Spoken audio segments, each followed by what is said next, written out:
c'est que comme c'est une école qui est au cœur d'un quartier vraiment difficile, j'entends au niveau de la drogue et de la prostitution, en fait c'est vraiment les deux éléments qui gâchent vraiment ce quartier, bah, l'école elle stigmatise beaucoup ces quartiers.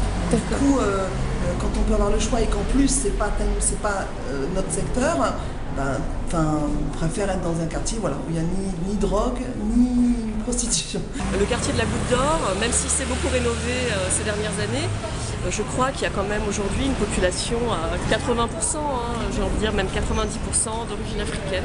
Ça veut dire qu'on a dans les classes une majorité d'enfants dont les parents maîtrisent mal le français. Et forcément, ça pose des problèmes pour l'enseignant.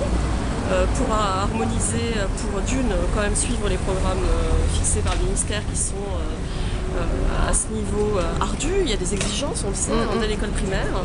Et c'est surtout l'acquisition des fondamentaux, là, la structure de la langue, la lecture, l'écriture. Et c'est vrai que... Pourtant je suis de gauche, vraiment, je suis vraiment de gauche.